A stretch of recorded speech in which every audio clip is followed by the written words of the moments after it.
Hello नमस्कार दोस्तों, फिर से आपका एक बार स्वागत है अपने संस्कार ऑनलाइन नीट क्लास में। चलिए तो आज हम आपको बताने वाले हैं बायोलॉजी का 3rd चैप्टर का पार्ट 2 जो अभी अधूरा रह गया था उस दिन। और जिसने चैनल को लाइक शेयर सब्सक्राइब नहीं किया है तो ऐसा लाइक शेयर सब्सक्राइब कर दें, क्योंकि यार आप लोग बिल्कुल सब्सक्राइब या लाइक नहीं कर रहे हैं। चलिए तो शुरू करते हैं। पहला क्वेश्चन नंबर 56, निम्नलिखित में से कौन सा पादप बीज बनाता है लेकिन पुष्प नहीं? बताइए कौन सा बनाता है। तो इसका आंसर है ऑप्शन नंबर डी राइट है, पाइनस ऐसा है जो बीज बनाता है लेकिन पुष्प नहीं। ये 2002 में पूछा गया था CBSE में। 57 के बाद निम्नलिखित में से कौन आवर्त बीजी के बिना अपवाद के है? बताइए कौन अपवाद के है?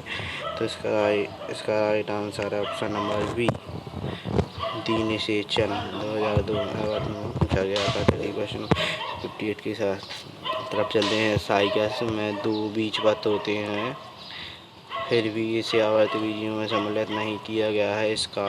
किस कारण नहीं किया गया है? तो इसका ऑप्शन नंबर ए राइट है, नगण्य बीजांड। इसके द्वारा नगण्य बीजांडों के द्वारा नहीं किया गया। CBSE 2001 में पूछा गया था।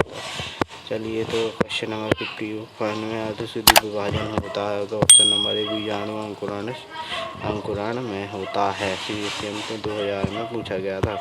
चलिए तो अगला क्वेश्चन चलते हैं। एक शोध के छात्र ने शैवाल का संग्रह किया और पाया कि इनकी कोशिकाओं में क्लोरोफिल ए तथा डी के साथ साथ फाइकोरीथीन भी उपस्थित है। यह शैवाल किसका सदस्य है? बताइए किसका सदस्य है? तो फिर ऑप्शन नंबर ए सही है, रोडोफाइसी का सदस्य है। ये रोडोफाइसी का सदस्य है। चलिए तो फिर क्वेश्चन नंबर 61 की ओर चलते हैं। सबसे बड़ा बीजांड, सबसे बड़ा अनार तथा मादा युग्मक तथा सबसे बड़ा पादप किसमें पाया जाता है?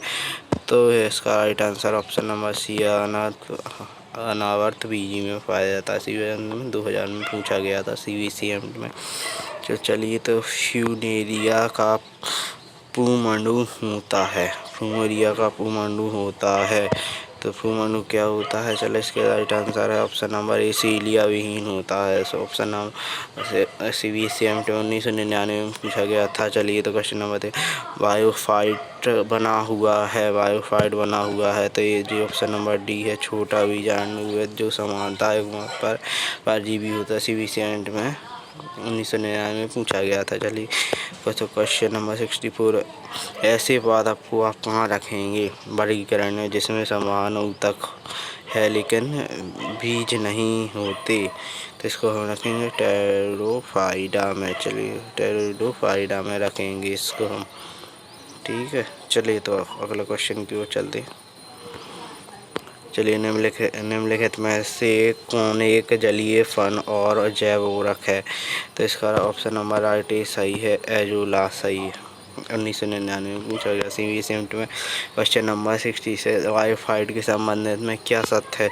तो इसका राइट आंसर है ऑप्शन नंबर डी, उपयुक्त सभी ये तीनों सही हैं। क्योंकि बायोफाइट के संबंध में CBSE 1999 में पूछा गया था।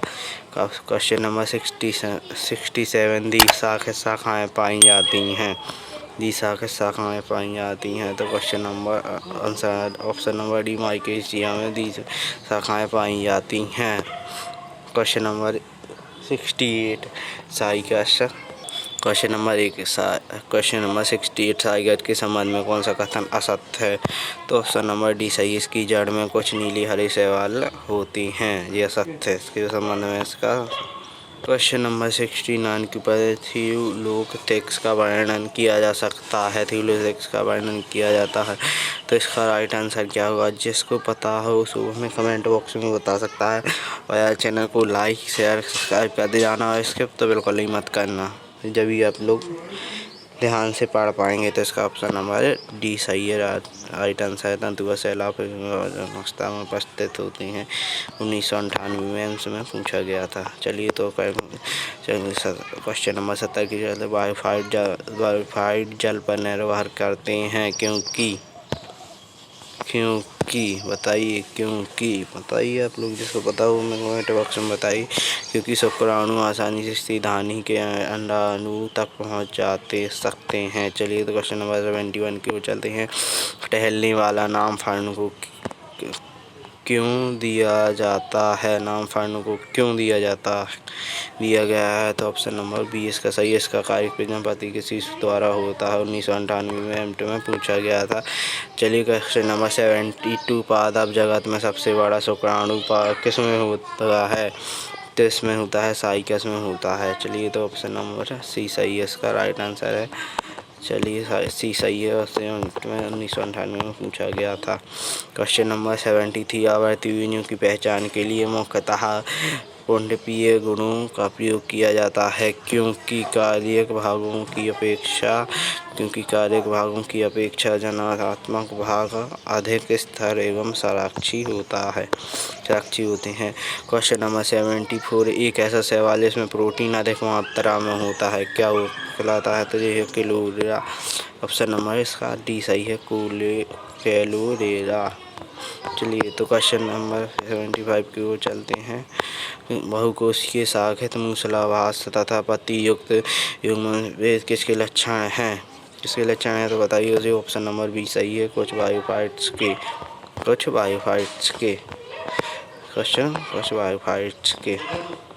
क्वेश्चन नंबर से यूलोथेक्स के तंतु बनाए जाते हैं। तो आइसोगेमी के बनाए जाते हैं। क्वेश्चन नंबर 77 बायोफाइट अन्य शैवाल से पृथक क्वेश्चन नंबर 77 बायोफाइट अन्य शैवाल के पृथक किया जा सकता है क्योंकि बताइए इसका राइट आंसर क्या होगा? क्योंकि इसका right answer option number C होगा। स्तनधानी में पाई जाती हैं जिसमें ये गंध कोशिका पाई जाती हैं। क्वेश्चन नंबर 78 भूरे शैवाल का मुख्य लक्षण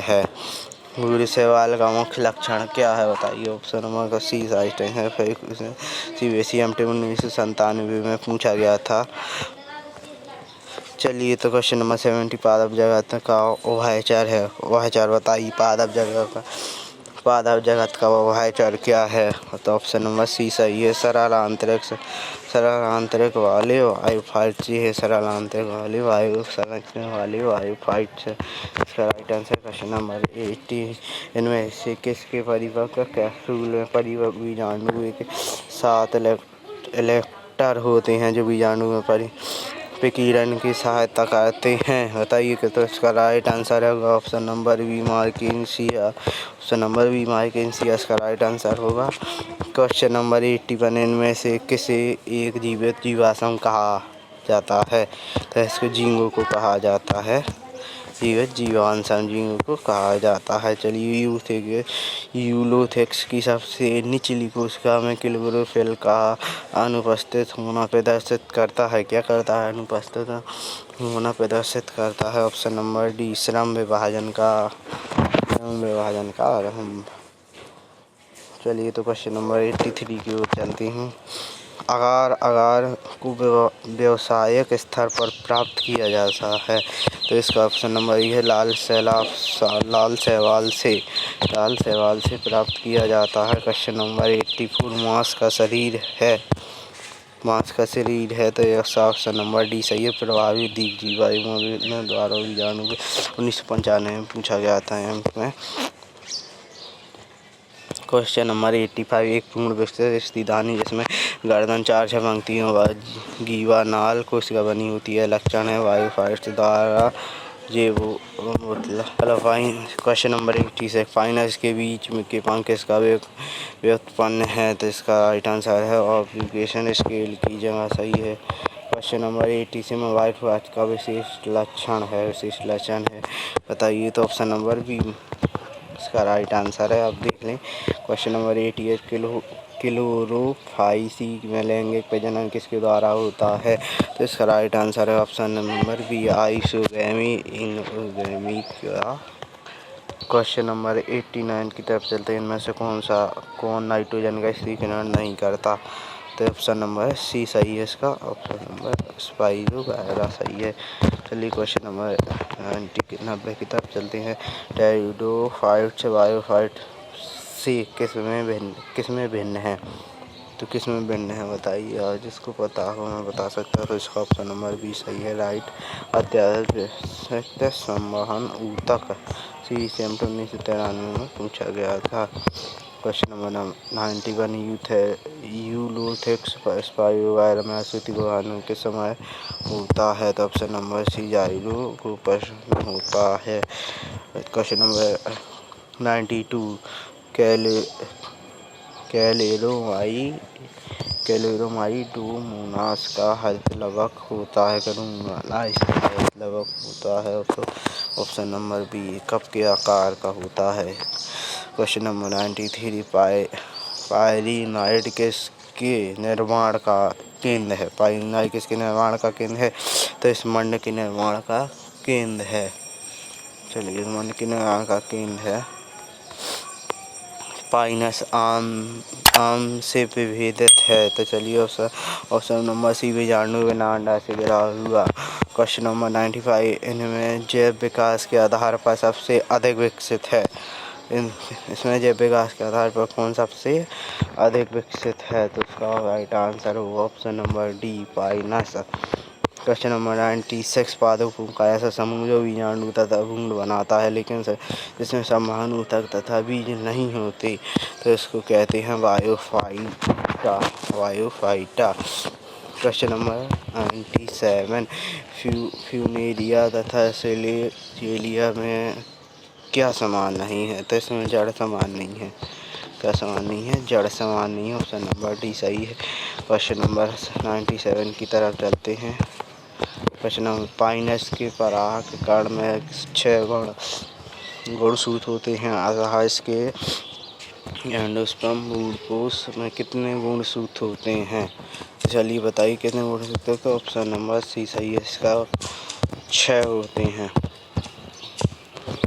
क्वेश्चन नंबर 99 रेजिन तथा टेम्पेराइन किससे प्राप्त होती है? तो हमें बताइए किससे प्राप्त होती है? तो इसका राइट आंसर है ऑप्शन नंबर बी, पाइनस से प्राप्त होती है। क्वेश्चन नंबर 100 ऐसा पादप जिसमें बीजाणुविद पीढ़ियों द्वारा प्रदर्शित होता है, तो इसका राइट आंसर सी होगा, क्लोरोमाइडोना। कौन सा पौधा है जिसमें बीज होते हैं लेकिन पुष्प तथा फल नहीं होते? कैसे में आते हैं? ये अनावर्त बीज में आते हैं। क्वेश्चन नंबर 2 स्पाइरो गायरा में संयुग्मन से या क्लोमोडाइस से निषेचन से क्या बनते हैं? तो बताइए क्या बनते हैं? तो क्वेश्चन नंबर 102 से बताओ। क्वेश्चन नंबर 102 का राइट आंसर है option number a, zygospore. Question number क्लोमोडाइस सबसे सामान्य लैंगिक प्रजनन है, तो इसका राइट आंसर होगा option number a, question number 104 निम्नलिखित में से किस एक युग्मविद का सबसे बड़ा होता है? तो ऑप्शन नंबर डी है, मास। क्वेश्चन नंबर 105 एम्फोफाइसिस फ्यूनेरिया के कैप्सूल में होते हैं, निचले भाग में होते हैं? क्या होते हैं? ऑप्शन नंबर ये इसका राइट आंसर है, निचले भाग में होते हैं। क्वेश्चन नंबर 106 मांस का पेरिहेटोम भाग होता है, बताइए क्या होता है? तो ऑप्शन नंबर ए है, बीजाणु प्रकीर्णन में होता है। क्वेश्चन नंबर 107 की तरफ चलते हैं। प्रोटोनीमा किसके जीवन चक्र आता है? तो ऑप्शन नंबर बी, फ्यूनेरिया के जीवन चक्र आता है, फ्यूनेरिया के जाता है। तो क्वेश्चन नंबर 108 से सिलेजिना का जैव विकासीय लक्षण है, तो इसका जैव विकासीय लक्षण क्या है बता सुनो? तो इसका ऑप्शन नंबर ए सही है, हेक्टोपस सही है। क्वेश्चन नंबर 109 की तरफ चलते हैं। फ्यूनेरिया तथा टेरेस दोनों के शुक्राणु टेरेस के सीधन में एक साथ मुक्त होते हैं। केवल टेरेस के शुक्राणु के अंदर प्रवेश करते हैं क्योंकि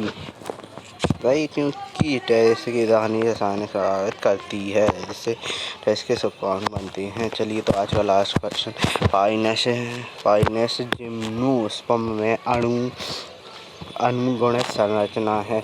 अनुगणित संरचना क्या है? तो इसका ऑप्शन नंबर बी सही है। गुरु बीजाणु परागकण तथा एडोबस 1998 में ये पूछा गया था। और दोस्तों इसी के साथ मिलते हैं अगली वीडियो में। जिसने चैनल को लाइक सब्सक्राइब नहीं किया तो यार लाइक सब्सक्राइब कर दे और इंस्टाग्राम पे फॉलो करें क्योंकि मैं वहाँ के सबके रिप्लाई करता हूँ। ठीक है दोस्तों, तो मिलते हैं अगली वीडियो में। धन्यवाद आपके लिए। अलविदा, टाटा, बाय बाय।